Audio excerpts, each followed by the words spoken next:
The 70-mile stretch of the River Mersey may be the most plastic-polluted water in the world. It's not the floating rubbish and debris you can see. It's the tiny plastic particles you can't. New research by Greenpeace found the Mersey proportionally far worse than the Great Pacific Garbage Patch. Mike Duddy and his team clean the Mersey's network of waterways and say plastic gets into UK rivers from almost everything we do. The cars, our clothing, wet wipes is a huge issue. It's coming through the wastewater system, it's coming just from our general activities of daily living. We are the plastic generation, and it makes you really worried about our children and our grandchildren and the legacy that we're leaving them. We already know plastic waste has a devastating impact on our planet.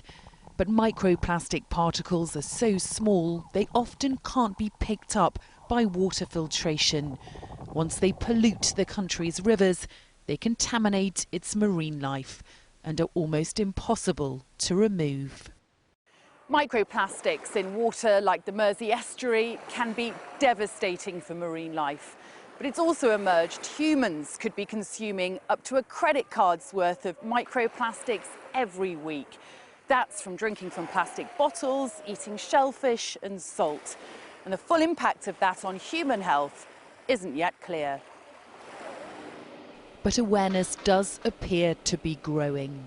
Commuters on the Mersey ferry to Liverpool suggest attitudes are changing, but there's still a way to go. Do you find it confusing as to what plastics you can recycle? Well, I didn't know there was different plastics, but so yes, I suppose I do. Single-use plastic kind of bothers me. Yeah. You try and avoid it? Yeah, definitely. What, like straws, plastic bottles? Yeah, no straws, just out of a cup. Obviously not use it, but if you can't use it, what do you use?